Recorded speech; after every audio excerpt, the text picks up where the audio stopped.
वर्ष 2023 के आगमन पर आप सभी का स्वागत है।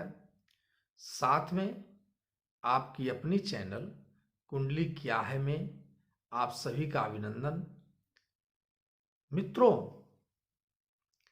30 वर्ष के बाद शनि देव अपनी त्रिकोण की राशि कुंभ राशि में प्रवेश कर रहे हैं।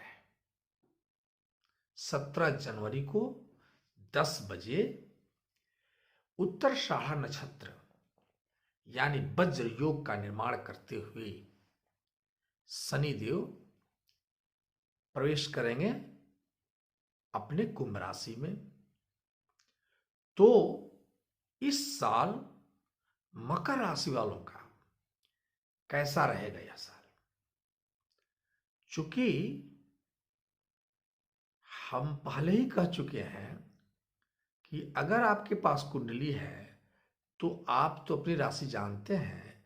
अगर कुंडली नहीं है तो नाम के पहले अक्षर से भी आप जान जाएं कि आपकी कौन सी राशि हो सकती है।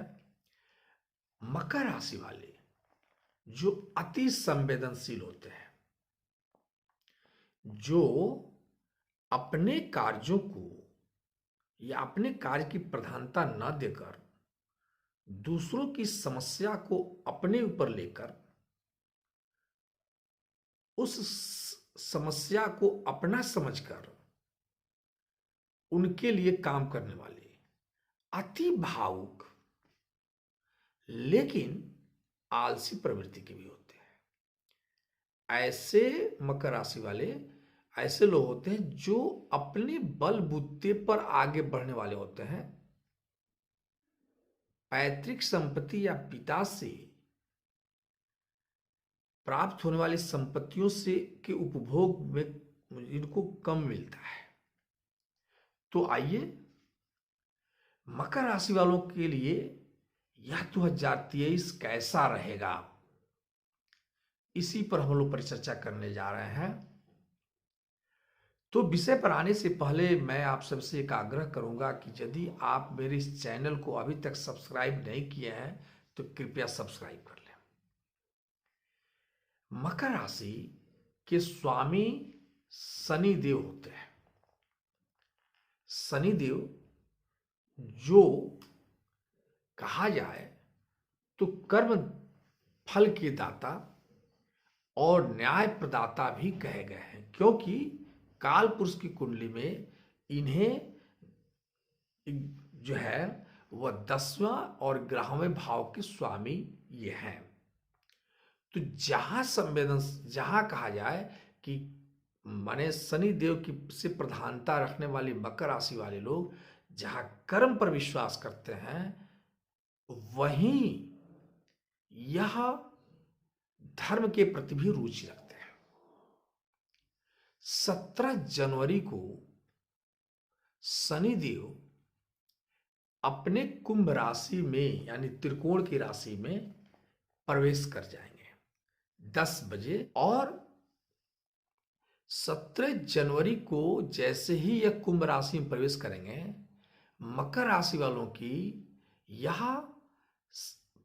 तीसरी पीरियड यानी तीसरा चरण होगा। तो यूं कहें कि जो आपकी मानसिक और शारीरिक कष्ट था अब वो दूर हो जाएगा, क्योंकि शनिदेव अपने राशि में तीसरे चरण में अच्छे फल देते हैं।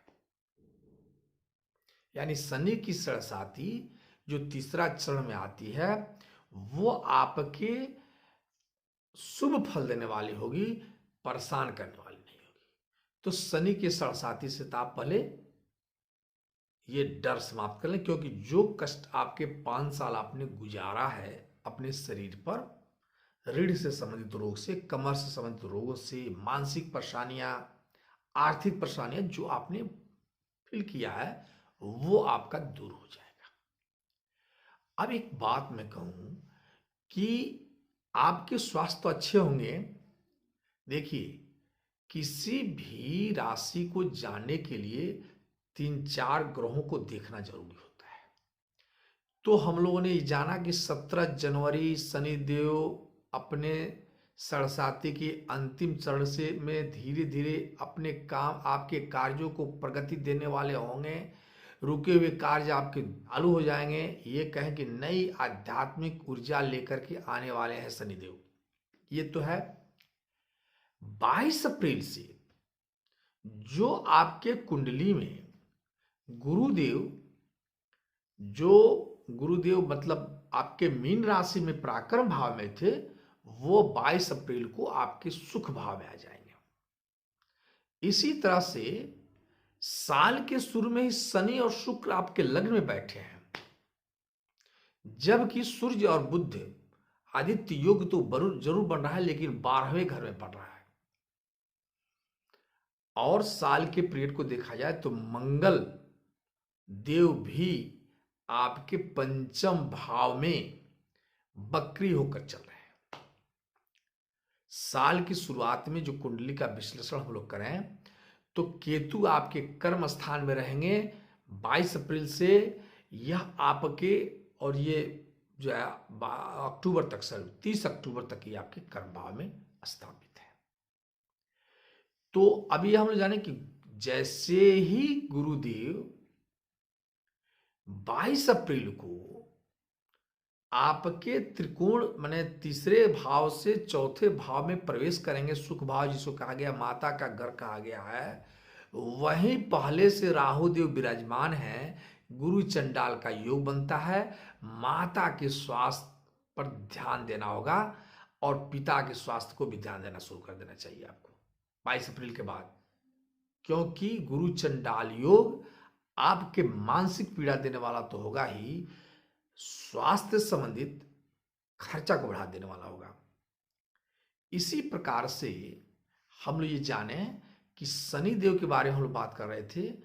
तो 17 जनवरी को शनि महाराज मकर कुंभ राशि में तो आ ही रहे हैं, लेकिन यह यूं कहें कि 30 जनवरी से लेकर 6 मार्च तक यह अस्त अवस्था में रहेंगे, क्योंकि सूर्य देव वहीं आ जाएंगे। तो जब अस्त अवस्था में शनि देव रहते हैं तो उनके प्रभाव में कमी होती है, यानी मानसिक परेशानियां बढ़ती हैं। इसी प्रकार से देखा जाए तो शनि देव जैसे ही आपके तीसरे भाव से में मतलब दूसरे भाव में आ रहे हैं, सेकंड भाव में कुंभ राशि में, तो वहां से इनकी दृष्टि कहाँ जाएगी, तीसरी दृष्टि चौथे भाव पर पड़ेगी, और फिर अष्टम भाव पर पड़ेगी 7वीं दृष्टि, और फिर एकादश भाव पर पड़ेगी इनकी 10वीं दृष्टि। इन 3 घरों को यह प्रभावित करेंगे पूरी साल।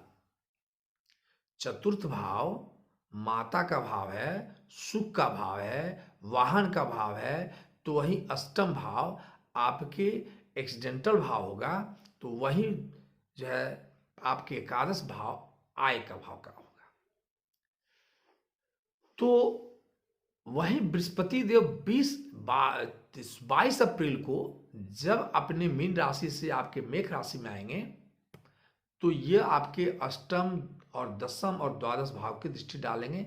इसको भी आप हम लोग देखें। तो मित्रों, ये तो सारे विश्लेषण हो गया। हम लोग आते हैं महीना दर महीना क्या क्या होने वाला है। जनवरी महीना आपके जीवन का महत्वपूर्ण बदलाव लाने वाला होगा, क्योंकि 17 जनवरी को शनिदेव आपके कुंभ राशि में प्रवेश कर जाएंगे। तो जनवरी महीना आपके लिए ज़्यादा महत्वपूर्ण होगा, बदलाव लाने वाला होगा। स्वास्थ्य में जो आपकी परेशानियां चल रही थी, जो आप रीढ़ से संबंधित परेशानी चल रही थी, आपकी हड्डी से संबंधित रोग चल रहा था, कमर से संबंधित रोग चल रहा था, ये सारी स्वास्थ्य संबंधित समस्या दूर हो जाएगी 17 जनवरी के बाद। यानी सुधार का योग बनेगा, आमदनी में बढ़ोतरी होगी, धन संचय में वृद्धि होगा की संभावनाएं बढ़ती जा रही हैं। जो धन संचय आप मकर राशि वाले ऐसे भी धन की संचय करते हैं, थोड़े थोड़े करें करते हैं, इनकी संचय में वृद्धि हो जाएगी। इसके बाद से फरवरी में जब आवे, दोस्तों के साथ आपका प्लानिंग बनेगा, कहाँ यात्रा का, कहीं घूमने का इच्छा जाग सकती है। साथ में गाड़ी अगर आपके पास नहीं, गाड़ी खरीदने का चांस बनता हुआ प्रतीत होता है। भाई बहनों के साथ मित्रतापूर्ण व्यवहार बढ़ेगा। कार्य क्षेत्र में सहयोग मिलेगा और ये कहिए आपके कार्य क्षेत्र में आपकी दबदबा बढ़ेगी फरवरी महीना में। मार्च महीना एक चीज है, मैंने कहा शुरू में ही कि मार्च महीना में शनि देव आपके जो है आ जाएंगे, सेकंड हाउस में रहेंगे, तो पारिवारिक जीवन में खुशियां देने वाला ही मार्च महीना होगा आपके साथ। घरेलू खर्च तो जरूर बढ़ेंगे और ये कहा जाए कि माता के निकटता आपकी बढ़ेगी, माता से प्रेम बढ़ेगा, नया वाहन या ये जो कहा जाए कि निवेश करना चाहते हैं तो आप निवेश कर सकते हैं, ये बढ़ेगा मार्च महीना में।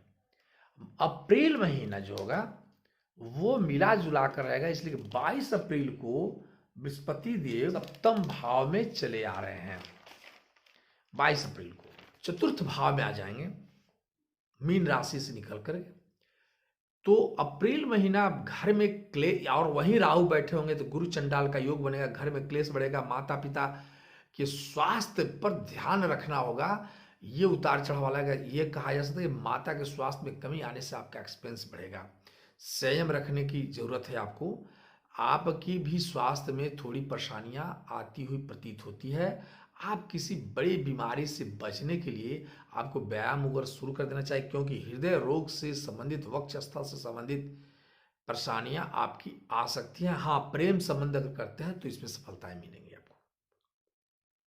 मई महीना जो है नौकरी में पदोन्नति की चांस को बढ़ाता है, खर्चों में बढ़ोतरी करेगा, क्योंकि मैं पहले ही कहा कि मार्च महीना के अप्रैल महीना के बाद से थोड़ा गुरु चंडाल का योग बनता है तो खर्चा में वृद्धि होगा। साथ में विदेश यात्रा करने वाले जो विद्यार्थी अपनी इच्छा रखते हैं उनको विदेश जाने की चांसेस मई महीना में जरूर हो सकता है। जून महीना जो होगा दाम्पत्य जीवन में प्रेम को बढ़ाने वाला होगा। घर में कोई फंक्शन आयोजन कर सकते हैं या आप किसी फंक्शन में उपस्थित होंगे अपने परिवार के साथ। व्यापार में उन्नति हो सकती है, व्यापारियों के लिए बेहतरीन समय होगा जून महीना। नए लोगों के साथ आपका व्यवसाय में वृद्धि होगा। जुलाई महीना में खर्चा आशातीत बढ़ जाएंगे, कल्पना के परे खर्च होंगे, स्वास्थ्य पर आपकी ज्यादा खर्च होगा, पढ़ाई में कमी आएगी, मन नहीं लगेगा, प्रेम संबंधों में तनाव आएगा, मान सम्मान में कमी आएगा, स्वास्थ्य में समस्या में भी बढ़ेगी। अगस्त से सितंबर को देखें हम लोग तो सतर्कता से चलने वाली होगी, स्वास्थ्य ज्यादा परेशान करने वाला होगा, लेकिन ससुराल पक्ष से आपको लाभ मिलता हुआ दिखता प्रतीत होता है। अक्टूबर महीना सफलता लेकर आने वाला है, भाग्य साथ देगा, कार्यों में आ रही रुकावट दूर होगी, नौकरी में स्थानांतरण हो सकता है और योग ये कहा जाए नया घर वाहन मिल सकते हैं। नवंबर से दिसंबर महीना में उत्तम प्रगति होगी, आप अपने कार्य में ज्यादा प्रशंसा पाएंगे, घर परिवार में के माहौल अच्छा होगा और पारिवारिक जीवन में खुशियां लाएंगे, सभी के साथ प्रेम व्यवहार बढ़ेगा। अब मित्रों हम ये थोड़ा विश्लेषण करें तो प्रेम करने वालों के लिए यह मंगल महाराज इस साल के शुरुआत में ही पंचम भाव में बकरी होकर बैठे हुए हैं। तो जो प्रेम करने वाले प्रेमी हैं उनके लिए अच्छा समय साल का शुरुआत नहीं होगा, यानी ये प्रेम तोड़ने वाले होते हैं।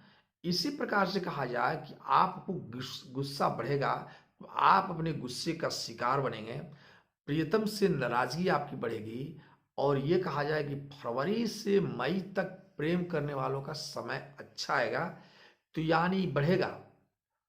तो जनवरी जुलाई अगस्त में ये 3 महीना जनवरी जुलाई और अगस्त में आप सतर्क रहेंगे तो ये साल आपके लिए प्रेम भरा होगा। कैरियर की जहां सवाल किया जाए तो इस साल कैरियर में मकर राशि वालों के लिए एक समस्या रहेगी कि आप कितना भी कुछ पाएंगे, कितना भी मेहनत करेंगे, जो रिजल्ट आएगा आपको ये फील होगा कि मेरी मेहनत के अनुकूल मुझे फल नहीं मिल पा रहे। इसी में कुछ लोग अपनी नौकरी को परिवर्तन करने का प्रयास करेंगे जो अच्छा नहीं होगा। आप अपने कार्यों पर संतुष्ट रहें। इस साल ये मानकर चलें कि आपके भाग्य में आपने जो कर्म किया और जो फल मिल रहा है वो आपके कर्म के अनुकूल है। तो करियर की में सावधान रखना होगा। केतु महाराज जो कि 10वें भाव में बैठे हुए हैं, इसलिए मैं आपने आपसे ये कहा कि आपने कार्यों से संतुष्ट नहीं होंगे। तो अब अप्रैल से में ये ज्यादा खराब स्थिति होगी, मानसिक पीड़ा ज्यादा होगा, क्योंकि 22 अप्रैल के बाद ये जो है राहुदेव जब बृहस्पति के साथ आ जाएंगे तो ये समस्याएं ज़्यादा बढ़ेंगी। तो इसलिए इसमें हम लोग थोड़ा सा अच्छा सावधान रहें। और शिक्षा के मामले में जो विद्यार्थी शिक्षा अध्ययन कर रहे हैं उनके लिए ये साल बड़ी ही उत्तम रहने वाला। विद्यार्थियों के लिए निश्चित रूप से साल के शुरुआत में ही उनके अप्रैल तक उनकी स्थितियां अच्छी रहेंगी। और ये कहें, लेकिन ये भी कहा जा सकता है ये वर्ष अप्रैल से लेकर के अक्टूबर तक एक थोड़ा देर के लिए हम पीछे हटें तो साल के शुरुआत में मंगल जो है बकरी होकर बैठे हुए हैं पंचम भाव में, जो 1 महीना के लिए रहेंगे। तो यहां मंगल आपके मन में थोड़ी खिन्नता लाएंगे बस, यानी आपको लगेगा कि मुझे पढ़ना नहीं चाहिए या मेरा मन नहीं लगा, आपका मन नहीं लगेगा, ये होगा। लेकिन अन्य परिणाम अच्छे मिलने वाले चांसेस बनते हुए दिखते हैं। ये कहा जाए कि थोड़ी सी फरवरी महीना के बाद अप्रैल और अगस्त से लेकर नवंबर तक की स्थिति आपकी बेहतरीन होगी। यानी जो आप तैयारी कर रहे हैं, प्रिपरेशन कर रहे हैं ना, आप मानकर चलिए कि या तो फरवरी से अप्रैल की या आपके अगस्त से नवंबर के बीच में कुछ परिणाम मिलने वाली है। इसलिए हाँ, विदेश में जाने वाले जो विद्यार्थी सोचते विदेश में जाकर अध्ययन करने वाले, अक्टूबर में उनकी मनोकामना पूर्ण होती प्रतीत होती है। वित्त के क्षेत्र में हम बात करें अगर कि आपकी आमदनी वित्तीय स्थिति क्या रहेगी, तो साल के शुरुआत में खर्चा बने रहेंगे, क्योंकि 17 जनवरी तक तो शनिदेव आपके लग्न में ही है। इसके बाद सूर्य और बुध देव आपके 12वें घर में बैठे हुए हैं, वैभाव में बैठे हुए हैं। इसलिए आपके या आपके रिश्तेदारों के स्वास्थ्य को के चलते आपकी वित्तीय व्यवस्था थोड़ा डगमगाए रखेगा। लेकिन यह संतुलन धीरे धीरे बनने लगेगा और ये कहा जाए कि 30 अक्टूबर से ये थोड़ा उतार चढ़ाव जो दूर होगा और 30 अक्टूबर से स्थितियां सुदृढ़ हो जाएंगी। लेकिन वित्तीय व्यवस्था चूंकि एक्सपेंस ज्यादा रहेगा, नौकरी करने वालों के साथ भी उतार चढ़ाव होगा, ये भी बात सही है। व्यवसायियों के लिए नहीं, सबके लिए ये होगा, खर्चा बढ़ेगा इस साल। तो अक्टूबर से स्थिति सुधर जाएगी। जहां तक पारिवारिक प्रेम की बात हम लोग करें तो 17 जनवरी तक थोड़ा तनाव जो रह रहा है परिवार में, वो अब आप अच्छा महसूस करेंगे।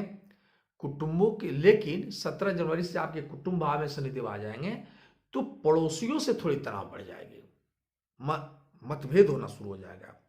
और वहां से तीसरी दृष्टि परिवार पर पड़ेगा शनिदेव का। इसलिए यह कहा जाए कि परिवार में थोड़ी सी आपकी बातों को मानने से लोग इनकार कर सकते हैं, ठीक है।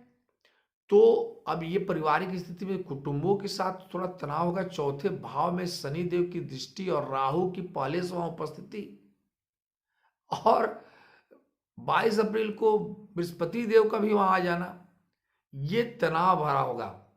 ये साल परिवार में आपके 22 अप्रैल तक, आपके 17 जनवरी के बाद ये थोड़ी ज्यादा तनाव वाली होगी। परिवार के लोग आपकी छोटी छोटी बातों पर डिस्टर्ब करने वाले हो सकते हैं। इसके बाद लेकिन माता पिता के स्वास्थ्य में भी तो कमी होती है, हो रही है, ये भी तो देखना है हम लोगों को। इसलिए माता पिता के स्वास्थ्य पर ध्यान आपको रखना होगा इस साल ज्यादा। 22 अप्रैल से लेकर के 30 अक्टूबर तो निश्चित रूप से उन पर ध्यान रखनी होगी, ज्यादा अनिष्ट हो जाएगा, आप ध्यान नहीं रखिएगा तो।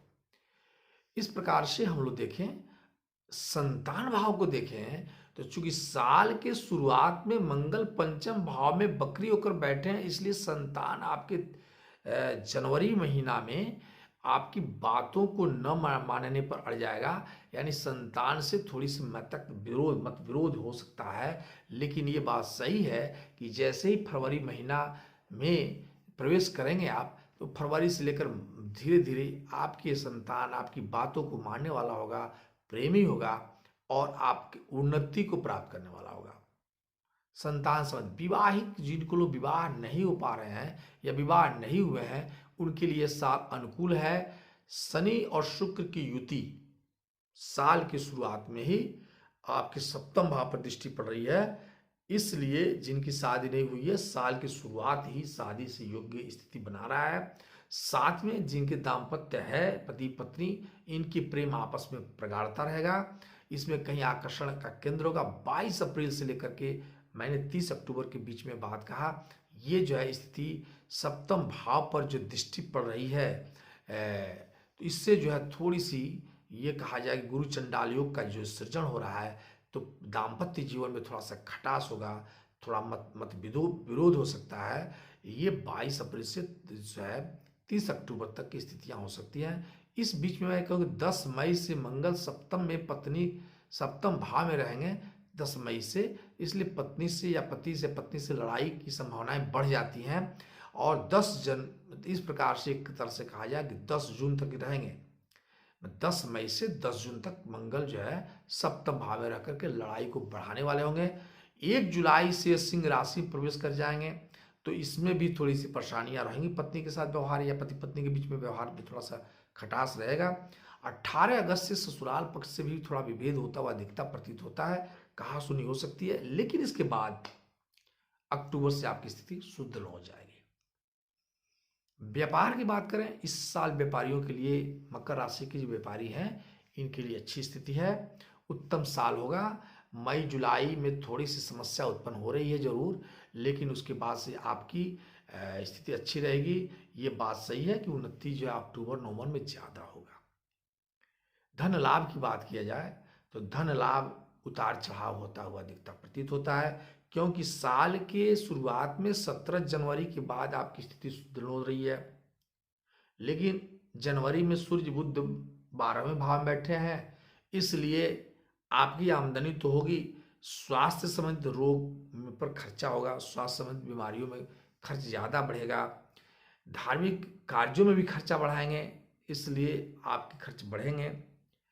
आगे जब देखा जाए कि जहाँ तक सवाल है कि शनि देव की तीसरी दृष्टि चौथे भाव पर पड़ रही है और बाद में बृहस्पति भी वहीं आ जा रहे हैं, तो ये तो अच्छी बात है। राहु वहाँ पहले से उपस्थित है, तो इस प्रकार से चतुर्थ भाव सुख का भाव होता है एक तरह से कहा जाए, और दृष्टिया कर्म भाव पे पड़ती है। तो इस तरह से कहा जाए तो पारिवारिक में परिवार का भी चतुर्थ भाव होता है, तो इसलिए परिवार में क्लेश तो बनेगा इस साल। 22 अक्टूबर से लेकर के अप्रैल से लेकर 22 अप्रैल से 30 अक्टूबर के बीच परिवार में क्लेश रहेगा, और उसी को संभालने में आप लगे रहेंगे, और उसी के संभालने में धन लाभ में नुकसानी होगी। तो धन इस साल की शुरुआत अच्छा रहेगा, अक्टूबर से फिर बेहतरीन हो जाएगा।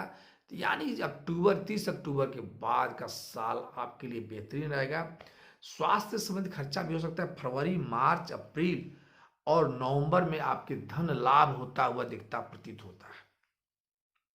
तो मित्रों, हम लोग ये जाने कि शनि देव इस साल मकर राशि वालों के लिए, बृहस्पति देव, राहु देव क्या करने वाले हैं। अगर आप किसी समस्या से ग्रसित हैं, हाँ एक बात और कहूँ, स्वास्थ्य के लिए ये साल मिला जुला कर रहने वाला है। आपको जहां पुराने बीमारियों से मुक्ति मिलेगी, वहीं आपकी आलस आपको नुकसानदायक बना सकता है। इसलिए इस साल व्यायाम को आप करते रहें, नहीं तो आप फेफड़े से संबंधित संक्रमण और हार्ट से संबंधित संक्रमणित हो जाएंगे इस साल। इसलिए स्वास्थ्य पर ध्यान रखें। छाती में जकड़न से संबंधित रोग, फेफड़ा संक्रमण जिसको कहा जाता है, या ये थोड़ी सी आ सकती है चतुर्थ भाव में, चूंकि राहु बैठे हुए हैं इसलिए। तो आप इस पर ध्यान रखेंगे और निश्चित रूप से यह साल अगर आप व्यायाम वगैरह करते रहे तो आपके स्वास्थ्य में बहुत परेशानी लाने वाली नहीं दिखती। छोटी मोटी बीमारियां तो होंगी, तो अलग बात हो गई। तो मित्रों, हम लोग तो यहाँ तक आए। इस बीच में आप लोग से एक आग्रह करूंगा कि यदि शनिदेव या मकर राशि वाले किसी बिंदु से परेशान हैं तो उनकी आराध्य देव शनि है। शनि को आपको प्रसन्न करना होगा। ये साल अगर अच्छा तरह ले जाना चाहते हैं तो या तो शनि देव की शनिवार के दिन शनि भगवान के दीपक जलावें पीपल के पेड़ के पास, या शनि मंत्र ओम शम शनिश्चराय नमः का जाप करें 108 बार प्रतिरोज, या गाय को गुड़ खिलावें, या सोमवार के दिन भगवान शिव को जो है अभिषेक करें। इसमें से कोई एक चीज अपना ले आप, साल आपका बढ़िया जाएगा। जय मां भगवान।